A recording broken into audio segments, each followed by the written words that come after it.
roll call and everything, okay? Yep. All right, we're We're going good. We're live, good. and I All am set. going to record. So we are recording and live. Go ahead, Ken. Okay, so this is a meeting on February 4th, 2021 of the Shawsheen Valley Regional Vocational Technical School District, the Budget Subcommittee. Pursuant to Governor Baker's March 12th, 2020 order suspending certain provisions of the open meeting law, GLC 30A S18, and the Governor's March 15th, 2020 order imposing strict limitations on the number of people that may gather in one place. This meeting of the Shawsheen Valley Regional Vocational Technical School District Committee will be conducted via remote participation to the greatest extent possible. For the meeting, members of the public who wish to listen or watch the meeting may do so by accessing the link above. No in-person attendance of members of the public will be permitted, but every effort will be made to ensure that the public can adequately access the proceedings in real time via technological means. In the event we are unable to do so, despite best efforts, we will post on the Shawsheen website an audio or video recording, transcript, or other comprehensive record of proceedings as soon as possible after the meeting. So I guess we'll do a, let me get back to my thing here. I guess we'll do a roll call. Can you say aye or present? Mr. Fusco? Here. Mr. McIntyre? Here. Who's the, who else is on? Mrs. Muse. Try Miss Muse. Oh, I don't know if Patty was on. Miss Muse? Here. And the chair is here. Hi. Sorry, I didn't see you there. All Trying right. to toggle back and forth between the agenda. Gallery view, Kent.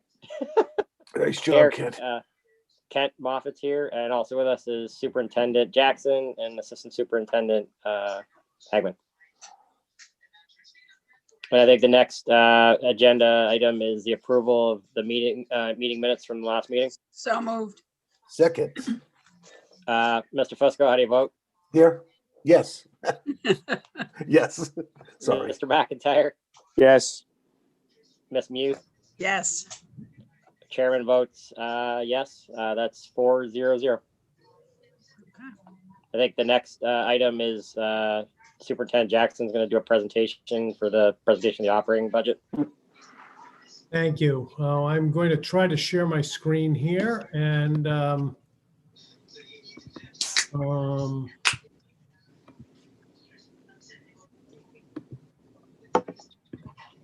so can everybody see that? Yes. Yep. Good. Yeah. So I want to thank, first of all, just a brief introductory remarks. The budget process that exists at Shawsheen is remarkably tight and very well run. Melanie does an incredible job at this and puts our principal directors and other upper level administrators through a great deal of scrutiny before anything makes it into the budget. I really need to commend her for that. She really has done the lion's share of the work here to put this all together. Ultimately, the responsibility for any mistakes is mine, but Melanie has done a fabulous job, and I wanted to thank her publicly for the work she's done to put this together. The process that we follow is pretty straightforward, where we basically, requests come from the bottom up, if you will, teachers to department heads, to directors, to the principal, to Melanie and I, whether they be capital items or whether they be operating budget items.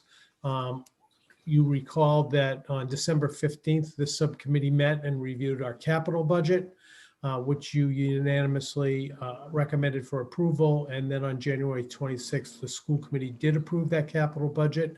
Some items in that capital budget are included in the total operating budget that you had, that was shared with you as part of this meeting packet, the recommended budget. Tonight, you're reviewing the entire recommendation, and the goal is on the next meeting, which is not February 25th, it's the 23rd. I apologize. I I have to tell you, I've been going to school committee meetings on Thursday nights for 16 years, and I just can't break that habit. So the 25th is a Thursday. I apologize. It's the 23rd. So while the budget process has not changed at all, I've had a lot of luck presenting budgets in a way that really breaks them down to a level of to a level that I think is easy for the public to understand. One of the grave misunderstandings about school budgets is that there are really a lot of options and levers to pull in a school budget. And the fact of the matter is that well over 95% of your school budget is represented in fixed costs for the primary cost of which is staff. So basically what I do is I break the budget up, and the budget development process is really the sum of three things. The FY21 voted budget, then we apply increases or decreases in fixed costs, and I'm going to go through the major fixed costs. Just because it's a fixed cost doesn't mean, it can go down, it can go up. So this isn't just an automatic way to increase the budget. For example, if we have turnover from one year to the next, we budgeted a teacher at 100 and we had turnover in that position. The next year, that teacher was paid 80, then that would be the new budget. It's still a fixed cost, but it changes and can reduce year over year. Then I basically highlight any changes, programmatic changes that I'm recommending in the budget so that we can separate those and talk about them pretty specifically to kind of focus community and committee discussion. And the sum of those three things traditionally makes up the FY22 recommended budget. So this is taking place in a context. The context this year is one of the strangest contexts with which we've all had to deal. Shawsheen and our member communities are experiencing a high level of budget uncertainty related both to state aid, local receipts, and in the case of our sending communities, their K-12 student enrollment, which could impact some of their local receipts very significantly. I think that one of the things that I've seen that I'm trying to build on is the momentum that's been created by the COVID-related shift to technology. I don't want to recreate what we're doing this year ever again, but I do think that we have to acknowledge that teachers have made a significant shift towards integrating technology into the delivery of their curriculum. And many of them have found those tools to be highly productive and are going to be reluctant to forego those tools in the coming years. It has been a goal of mine since I began, before I began, and a goal I know of the committee to address some issues that have been plaguing the special education department, primarily in my view, currently linked to understaffing. And then having some new leadership does offer you the opportunity to kind of offers one the opportunity to take a look at some things through a different lens. And I'm going to be presenting one idea here in that regard as well. So this basically sums up all of the fixed cost changes that we have that are included in the budget. We have a number of contractual obligations, the most significant of which is a settled contract with the Shawsheen Teachers Association, which calls for both a COLA and we know what the step and lane placement for every staff member. So we can essentially, with very few exceptions, we can basically we know what people are going to get paid next year. And that is going to yield in this budget a total increase of over $500,000 in from FY20 over the FY21 allocation in those areas. Our student transportation contract is up at the end of this year. We're going out to rebid. This is an estimate, and I want to highlight that. This is an estimate of what we think the increase in our student transportation costs will be next year. We are in the process of putting that out to bid. So at some point in the future, we will have some more solid numbers to apply there. But at this point in time, this is our estimate. We also wanted to set aside some funds for contracts that are currently under negotiation and other individual contracts. I call them people who are unaffiliated, who are not part of a union, your administrative team, for example, and putting aside a COLA for them. I can share with the subcommittee in executive session what that COLA set aside was for our non-settled contracts, but that is related to collective bargaining strategy and is not appropriate at this moment in time to share in public session. We also, our contract cleaner contract is up, and we expect that to increase by about $37,000. There is some good news here. And that is that the debt and interest payments on the 2011 and 2016 bonds are done. They are 100% paid off. So the last year we had about $225,000 in the budget for those debt and interest payments, and this year they're down to zero. Those 5 things are essentially every piece of our FY22 budget, with the exception of a number of pluses and minuses that end up netting out to a negative $1,300. So the total fixed cost change from FY21 to FY22 is $792,440. Oops, let me go back. The last slide, Brad, can you just basically, because I think I'm newer to this, can you just give like a rundown, like what falls under settled contracts and what's currently under non-settled, just for kind of background? I mean, I know like settled contract is like teachers, but is there anything else that's in that bucket? Melanie, I'm going to let you also jump in here, but I think that's essentially just the STA contract. We have two union contracts currently under negotiation with the clerical unit and the cafeteria unit. Those would be part of non-settled contracts and unaffiliated. So this is primarily just our obligations to the STA members, our current employees who are members of the STA. Okay, thank you. Sure. And Melanie, if at any point I misspeak, you have my permission to speak up. Please don't let me misspeak, because I don't want. I'd rather make sure we give correct information. So if I'm saying something wrong, please feel free to jump in. Okay. Thanks. So the other piece of the budget. Don't forget, we basically took FY21, added fixed costs, and now I want to highlight 2 programs or 2 what I call strategic improvement initiatives.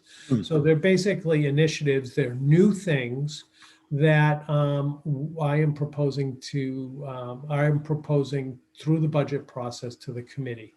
The reason why I separate these is twofold. First of all, for transparency purposes, I want to be crystal clear when I'm recommending new staff or new programs and new costs, because those do have a tendency to be more, you have more of a say in whether or not they happen or not, because you've already made your decisions around the STA contract, for example, but so I highlight these. So and I'm going to go through these both in detail, but there are only 2 strategic improvement initiatives that I'm recommending. One is an additional special education teacher, and the second is an administrative reorganization at the high school. So the first one, I'm recommending we add one, FTE stands for full-time equivalent. It's basically, sorry, it's one of those abbreviations that I make without even thinking about, but basically that means a full-time teacher who would be a certified special educator. Currently, we have just under 30% of our student population are on IEPs.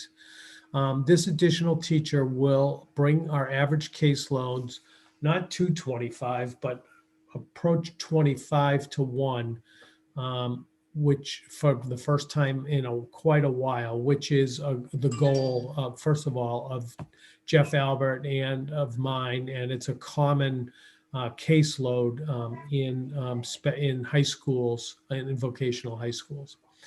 It's going to provide us the capacity to introduce what's called a co-teaching model, where you essentially pair a subject matter teacher and a special educator to teach the same class together, and you introduce up to a third of the students in that classroom would be students on IEPs. Right now, we use a model that is that's been around for quite a while. Basically we have multiple levels of instruction.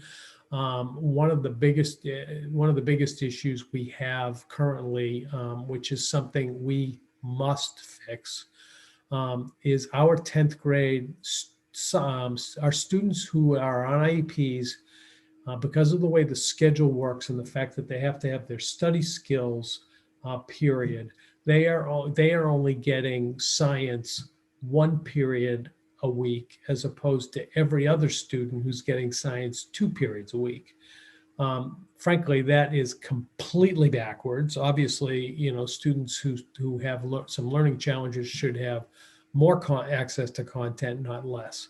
So the concept would be to take the study skills program and the science program, study skills class, science class, and merge them into one, so they'd have two full periods of science that is co-taught by those 2 teachers.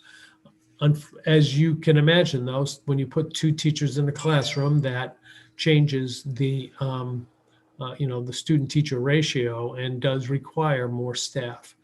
But it also is going to provide us the opportunity to do something that we really should be doing. And right now, we do not have adequate staffing to bring special education supports into related classes on the shops. Well, it's not during the shop week, but on the shop side.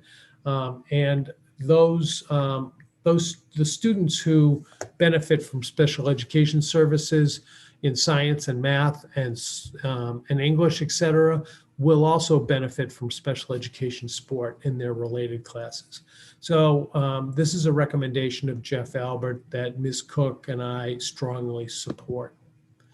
Hey, Brad, just a question on that. I know Okay. at one of the meetings last year, this might be kind of off the budget, but I mean, is that going to still give you adequate?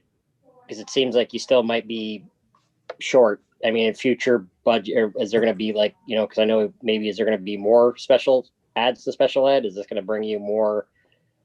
At this point in time, this is the minimum level of staffing. This brings the department to the minimum level of staffing it should have, in my view. I don't want to predict the future. I think that this for the next couple of years should be sufficient. On the special education side, the big concern I have currently is on the mental health side of things, where our students are going to come out of the COVID and this whole thing in now and in future years. So to me, that's our biggest exposure. If this position is filled and is approved. And of the prior ones we had, like I forgot the two part of those actually, have you seen like an improvement with those ads, or like have those been implemented? Yeah, well, this year we did reallocate a staff position that the school committee approved to a half school psychologist, half team chair. That was, again, primarily just to do testing associated with the 3-year reevals, because we were so far behind on those and out of compliance on the school psychology side. So they weren't providing direct services, counseling, et cetera. They were doing the educational testing that are required as part of a 3-year reeval. So that position that we filled was focused primarily on getting us resources to get us closer to timeline compliance on 3-year reevaluations, which was one of the significant complaints that had been filed with DESE. That complaint, thanks in part to the position you filled, has been closed. Thank you. So the second new initiative that I wanted to bring to you, currently, this is just a subset of our organizational chart, but currently we have a director of special education who has basically all the special ed teachers, the school psychologist, and that half school psychologist, half team chair, all reporting to him. And then on the other side, we have a director of guidance and health services that supervises the nurses and the guidance counselors. I think this model is inefficient and doesn't have a single point that takes a holistic view of our students. Just the other day, we had an admin council meeting on Wednesday, and we were reviewing the failure list, the Q2 failure list about students that were at risk and those types of things. And we've got the guidance and health group doing 504s and running student support teams. And then we've got our special education folks on another side doing other things. And there's no cohesion and there's no connection between physical health and mental health.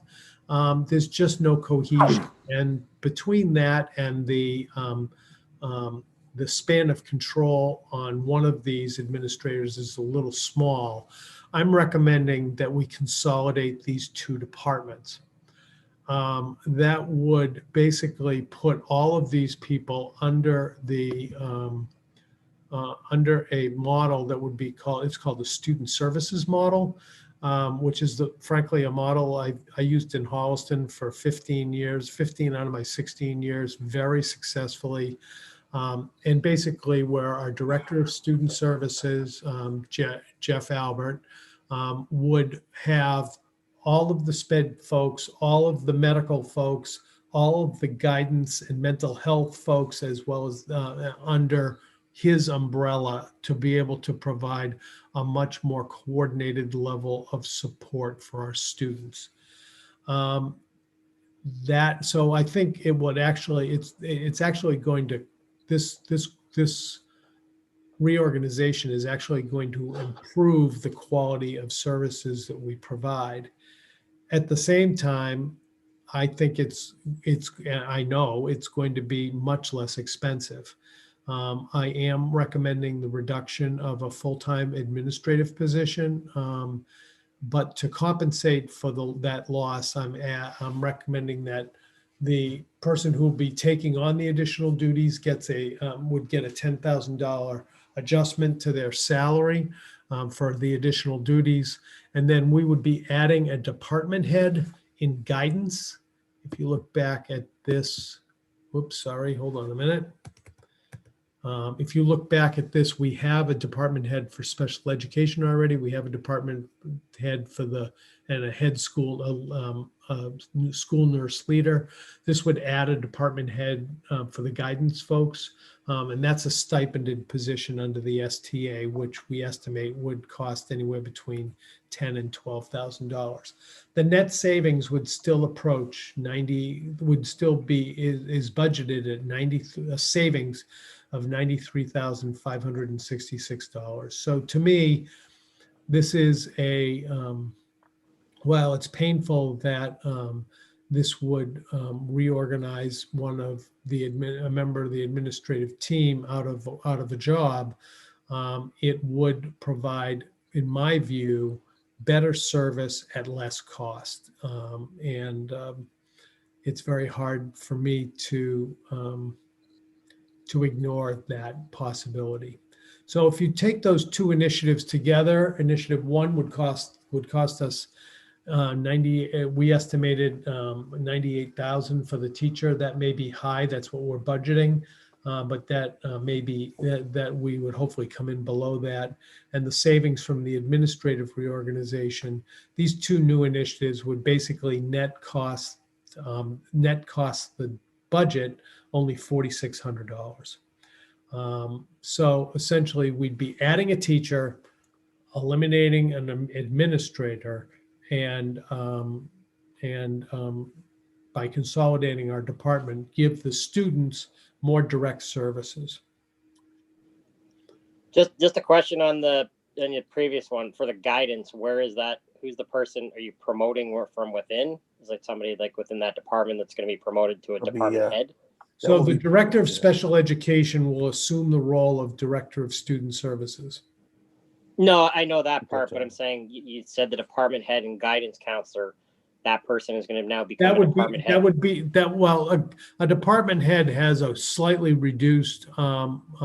They are an individual. They're a teacher, so it would be one of the guidance counselor / one of the guidance counselors would also assume the role of department head, which would reduce their caseload. I actually don't know exactly how much, but it would reduce their caseload. But it wouldn't be an additional person. It would just be a stipend for one of the guidance counselors to assume the role of department head. Okay, but you've had conversations with somebody within that department who you've kind of earmarked who's going to be ready to go for that position, or have you guys had those conversations? No. Kent. No, we would post that position, and it would be an open posting for all members of the STA who have the requisite DESE licensure and meet the job description. Sure. To apply and then be selected through a competitive process. Okay. Thank you. Sure. I have a question. Yes. So does the director of guidance know about this reorganization? Yes. I talked to the director of guidance at the beginning of the calendar year to tell him that this was an issue. This was a move that I was considering. Then I told him earlier this week that I'd made my final decision and was bringing this forward to recommend it. So he's aware that this recommendation is being made public tonight to this group. I've committed to do my best to help him secure employment elsewhere and provide him with a very positive and well-earned written letter of recommendation. I guess I'll just dovetail off Ms. Muse's comment. So is the director, now that he's taking additional responsibilities, I assume that's been presented to him, like he's on board with that? Yes. Okay. All right. Thank you. All right, and so that's where his 14% increase comes from. Is that correct? That's where the 14% increase in that line item comes from, Pat, but I'm not sure. I'll have to look at that specific line. I'm not sure if his current salary is that number that's in the budget. Now, have you So that's the 14% increase in the line item. His current Yeah, you're salary. recommending red. You're recommending his salary jump $18,750. So I'm recommending that the budget jump by that Jump. amount. But his actual current salary is $5,000 more than was budgeted this year.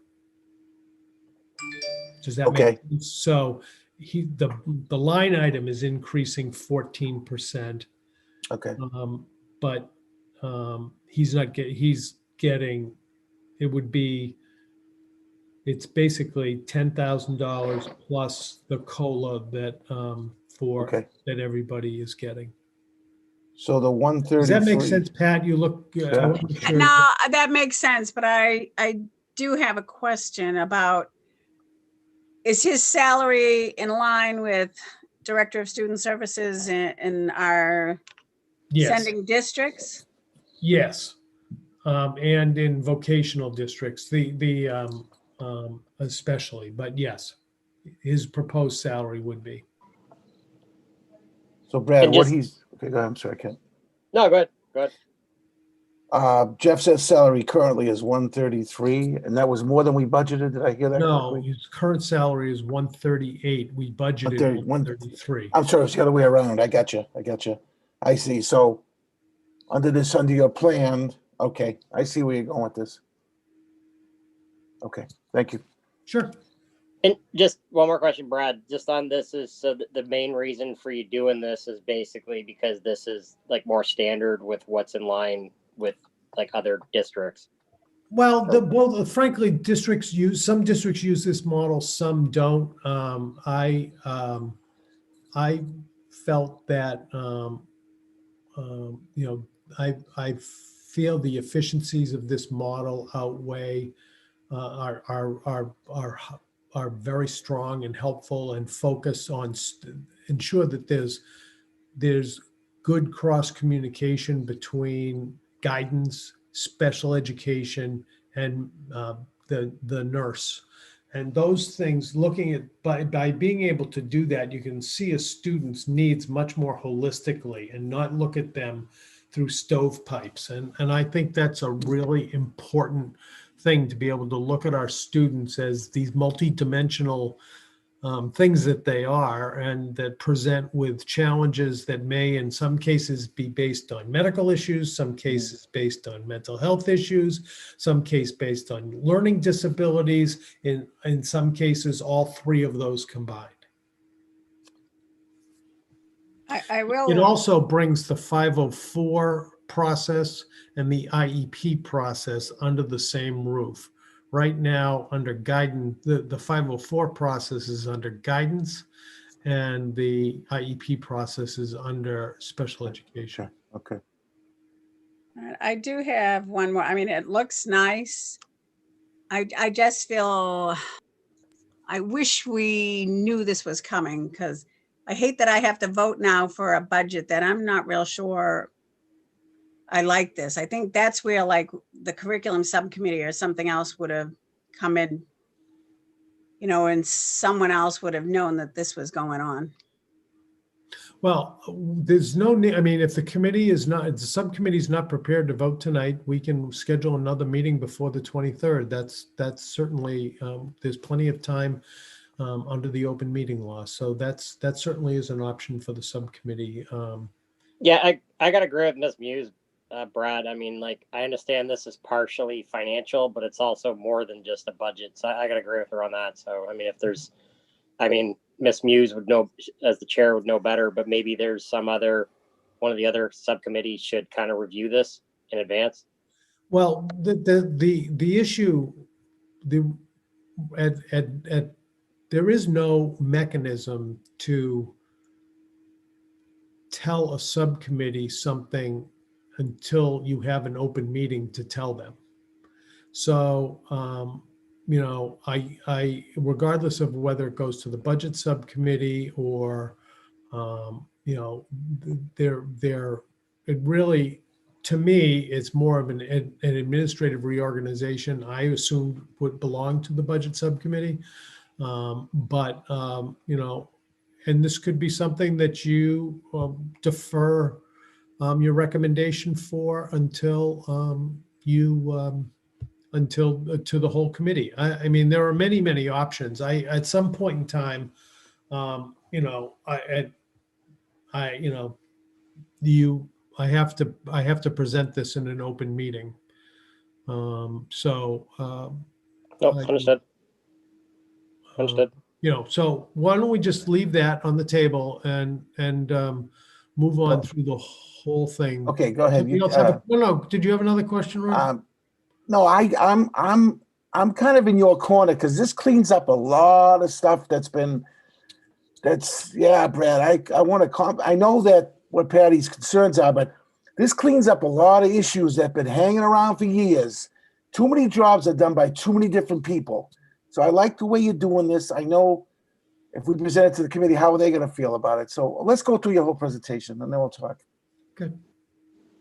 So basically, I've already been through this part of the presentation. So basically, the budget that I'm recommending today takes our FY21 approved budget, adds the $792,440 of fixed costs, adds the $4,680 for the net recommended new initiatives, which brings our budget in, my recommended budget in at $33,521,391, which is an increase just under $800,000 or 2.44%.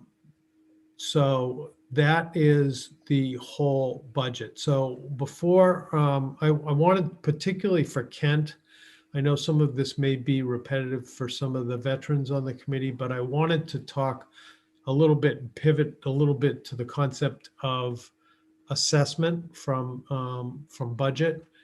The budget is how we how much money we are going to spend in a fiscal year. The assessment is how much money we charge our member districts so that we get the money we are going to, to fund our budget. So it's allocating our costs to our 5-member communities, and it's an allocation that's based on our regional agreement, as well as Mass General Law, Chapter 71, Section 16B, and the 603 CMR 4105, which is the regulations of the Department of Elementary and Secondary Education. So essentially the process is the school committee adopts a budget, a capital budget, and an operating budget. The district estimates state and district revenues to be applied to the budget. And then the remainder, after all revenues are accounted for, is allocated to our 5-member communities using 2 different methods. There's a different method for the capital budget than there is for the operating budget. So the capital assessment, per the regional agreement, any community with less than 10% of the student populations are allocated 10% of the capital budget. So regardless of whether they have 3% of the students, they are allocated 10% of the budget. So that applies to Bedford and Burlington currently. They currently have 10%, less than 10% of our student population. And these are based on enrollment based on enrollment as of October 1st. So the remainder, and I didn't finish that, I didn't correct that typo that Melanie pointed out to me. The remainder is apportioned to Billerica, Tewksbury, and Wilmington based on their proportion of student enrollment. On the operating side, the district, DESE allocates each member district, and this is assessed a minimum contribution. That is done by a formula that has been handed down since, I think it was handed down on a stone tablet, and is about as easy to understand as that, but it's based on both numbers of students and a community's ability to pay. And then after accounting for each district's minimum contribution, the remainder is apportioned to the 5-member communities based on their proportion of student enrollment. So that last sheet that you saw in the budget that was distributed to you in your packet is what the draft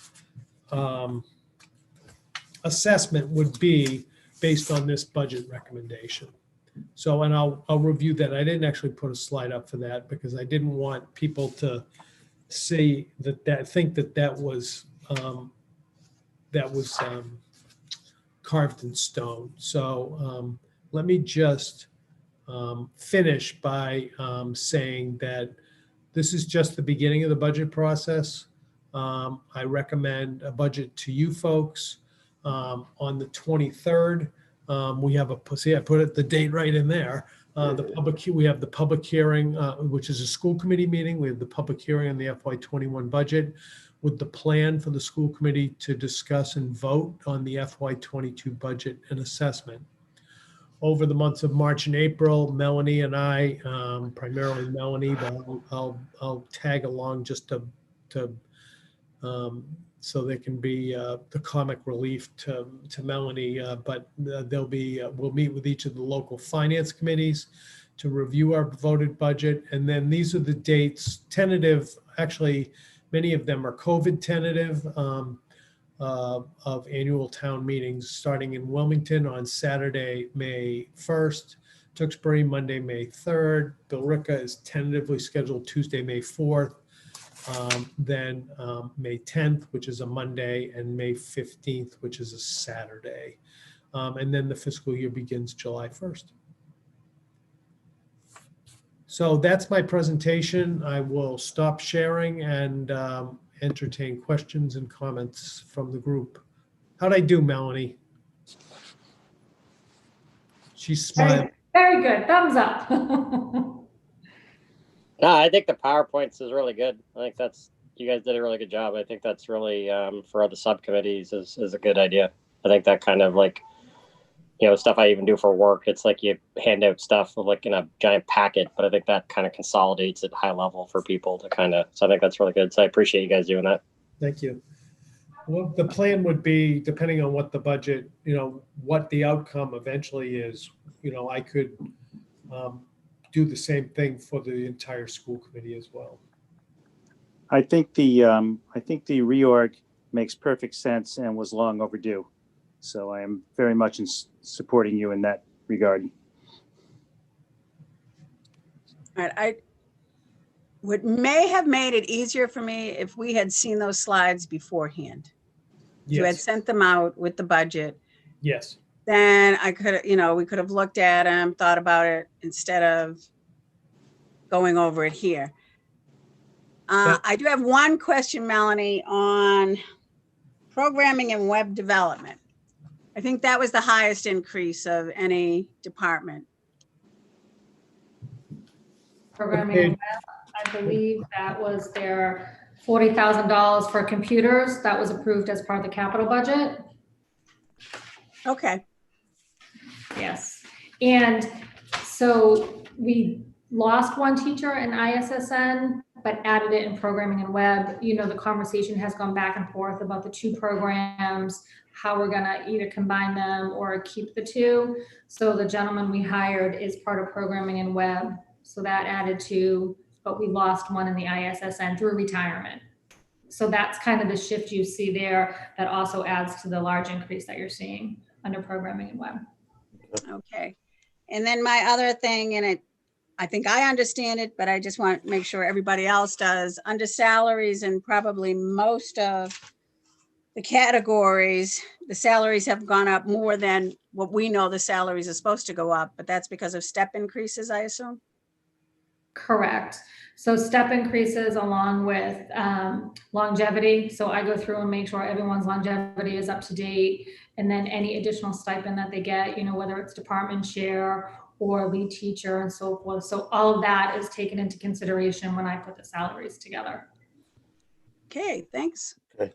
Great job. Brad, I want Patty, I want to just, I agree with you. I should have shared these slides with you earlier and to give you the opportunity to kind of see and perhaps even ask questions beforehand and to kind of test my thinking. That's really good feedback. I appreciate it. And if this process continues and if the subcommittee does support this plan, I will, I'll make sure the slides are in the school committee packet for the 23rd. Yeah, I was Thank going to you. suggest that. Okay. Thank you. Thank you. It's a great. Brad, to speak on the addition of the sped teacher, I think that is very necessary because it's going to get us in compliance with what these kids should be learning. I don't think we're doing a service to a lot of these kids, and I'm glad you're addressing that. It's been glossed over for years. So that will be good with the co-teaching model. I think it's going to work. If we're sitting on 30% of the kids, they're going to get science that they need. And I think, we don't have to hire somebody at 98,000, but we'll see what happens on that. But I think that's we're stepping in the right direction. I like the reorganization. I think we're going in the right direction. The only other question I had when I was going over this. Could I just interrupt you? Go ahead, I'm sorry.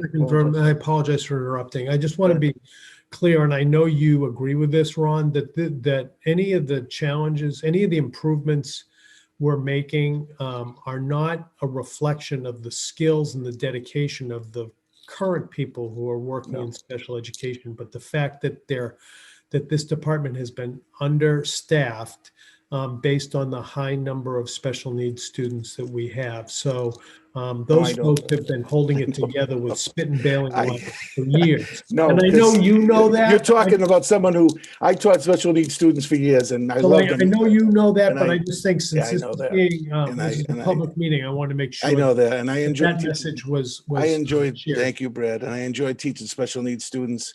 I used to teach the sections of special needs support. They used to call it studies, physical science with support, and it was a model that really wasn't working. And now fast forward, we're trying to get them enough biology background so they can at least go and take an MCAS. So I think it's going to be addressed, and the reorganization is fantastic. So we're getting, I'm glad you just, you've come in here and okay, let's figure out what we have to do rather than just go status quo. You know what I mean? So that's my 2 cents. The other thing I was looking at on the principal salary, everybody else got a 2.75. You're budgeting 8% raise. I'm recommending 2 salary adjustments, one for the principal, and one for the director of academics. Yes, I'm looking at that. Okay.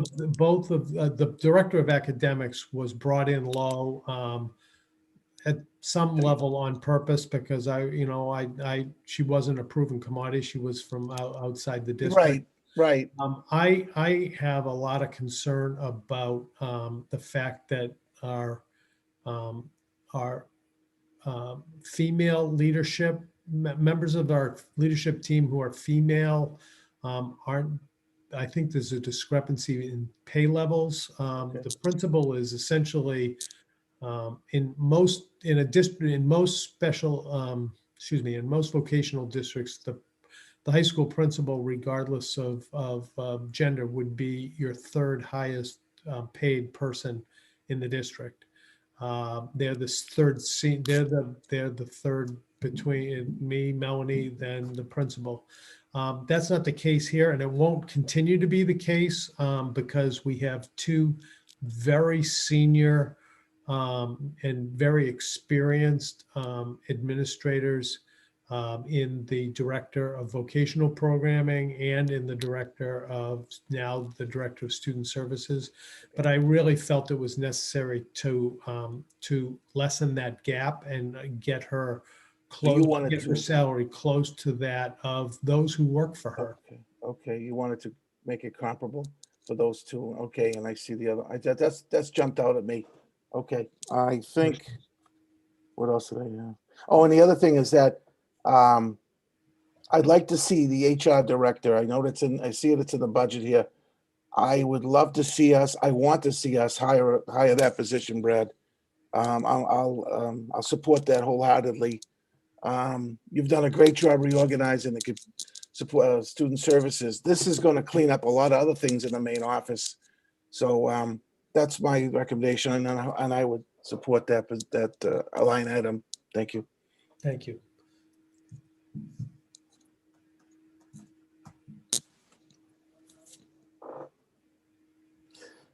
Okay. Patty, you're on mute. All that for naught?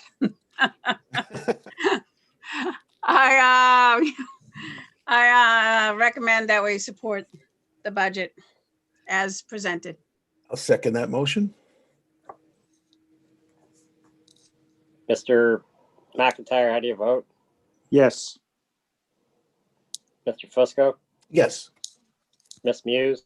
Yes, Chair votes yes, to make a recommendation at the upcoming meeting on February 23rd that we approve the superintendent's recommendation. But I just want to make one caveat. I agree with Ms. Muse that definitely should be included in the packet. And I think there should be, even though we've approved, I think people should have a discussion so the full committee understands. Because even though this is kind of like a net, like you're getting one administrator position and you're adding special ed, which is a very important, but it is a big change. I mean, like, I'm new to this stuff, but I mean, you guys have probably seen, so it is a big change to the structure. So I think there should be a discussion, to Ms. Muse's point, that there is a discussion around that, so people have a full understanding of what's going to be the impact. I agree, and I appreciate your understanding, and I agree that this is a big change. I think it's an important change. I don't make it lightly. I have a great deal of respect for the individual who's going to be adversely affected by this change, and I don't do this. This is the part of the job that I don't like, but ultimately I have a responsibility, in my view, to provide the best services at the best price. We have 5 communities that are struggling, and we have, and this is just a tough year all around, given the fact that state and local governments are spending money hand over fist on COVID and all those things, and are still waiting for the feds to bail them out. So, I think this is just a budget that's respectful to our member districts, and recognize. I watched the town manager in Wilmington's budget presentation. He's recommending a 0.64% increase in the entire town budget, schools and municipal side. 0.64%. Whoa. Burlington is struggling mightily with a loss of hotel and meals taxes revenues because of COVID. There's a lot of revenue challenges that our member communities are facing, and I think they will find this budget to be respectful and of their needs. And I think we'll build some goodwill and recognize that we're all in this together. Let's hope that things are getting better. You hope. I know we were all nervous about Chapter 78, and that came through. So I hope the budget process, I know, fingers crossed for this summer, and things start to turn around, and I know, but Get a vaccine in teachers' arms. Yeah, I know. Right. So that's a great sign of things to come here. So hopefully, I know we're doing great things and people support us. So I know, keep up the good work, and we'll just. Who never thought this? I never thought we'd see this. Wow. Well, 1 year. I was thinking about it. 1 year we've been in this. So Yeah. Who knows? So anyway, that's great. Let's go. So, Mr. Chairman, that concludes the business for the budget subcommittee tonight. okay, move to adjourn. Second. How do you vote, Mr. McIntyre? Yes. Mr. Fusco? Yes. Ms. Muse? Yes. Chair votes yes, 4-0-0. So Brad, we'll all this will be, the PowerPoint and the whole thing will be, the whole committee will get, okay. And We'll it have will a be dis- we'll have a presented discussion. publicly, will be presented No, publicly that's fine. February 23rd. Yes, of course. Yes, I've sat through it already. All right, let's keep the ball rolling. Thank you. Thank you, Pete. everybody. Thanks, Good everybody. night. Thanks a lot. Have a great night.